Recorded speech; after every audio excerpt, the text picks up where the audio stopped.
એક શેઠે મોટો શોરૂમ ખોલ્યો અને આ શોરૂમના ઉદ્ઘાટનમાં એક સંન્યાસીને આશીર્વાદ માટે બોલાવ્યા. બધી વિધિ પતી ગયા પછી શેઠે સંન્યાસીને કીધું કે આ દુકાનમાં 21,000 વસ્તુઓ મળે છે. આપને જે જરૂરી લાગતી હોય તે બે ઝીઝક લઈ લેજો. સંન્યાસી હસ્યા અને બોલ્યા, આમાંથી એક પણ વસ્તુ મને જીવવા માટે જરૂરી નથી લાગતી. મને એ વાતનું આશ્ચર્ય થાય છે કે માણસો આવી બિનજરૂરી 21,000 વસ્તુ વાપરે ક્યાં છે? એર ફ્રેશનર વગર કોનો શ્વાસ રૂંધાઈ ગયો?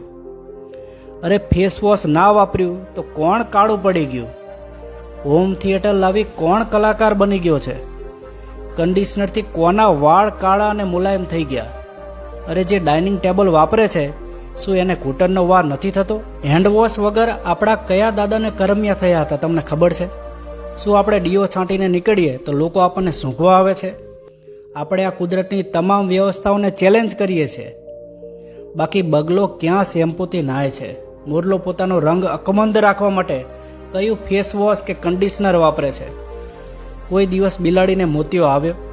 સસલાના વાળ કોઈ દી બરડ અને બટકણા જોયા? ઇન્હેલર કે બામ વગર પણ કૂતરાનું નાક ગંધ સુગંધ પારખે જ છે. મધમાખીને હજી પણ દવા લીધા વગર સુગર કંટ્રોલમાં જ છે. એલાર્મ વગર કુકડો રોજ ઉઠે જ છે. માણસ પૈસા ખર્ચીને દુઃખી થવાની ચીજો ખરીદી લાવે છે. નેટ બંધ કરો તો દુઃખી, લાઇટ જાય તો દુઃખી, મોબાઈલનું ચાર્જર બગડે તો દુઃખી, ટીવીનો કેબલ કપાઈ જાય તો દુઃખી, મચ્છર મારવાની દવા ના મળે તો દુઃખી, બહેનોને મેકઅપ ના મળે તો દુઃખી, કપડાની બરોબર જોડી ના બને તો દુઃખી.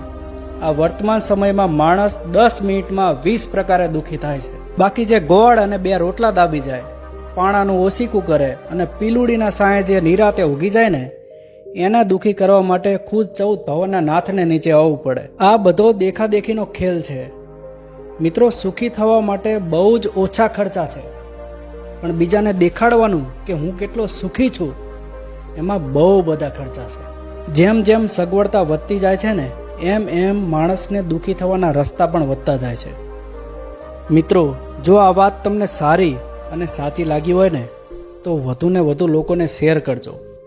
લોકોને બિનજરૂરી ખર્ચામાંથી મુક્ત કરજો. તમે પણ એક વખત વિચારજો, શું આ વસ્તુની જરૂર હતી? જરૂર હોય તો જ એ વસ્તુની ખરીદી કરજો. મિત્રો, પોતાને સુખી કરવા માટે ખર્ચો કરજો, બીજાને દેખાડવા માટે નહીં. અને હા, આવા વિડીયો જોવા મારી સાથે મારી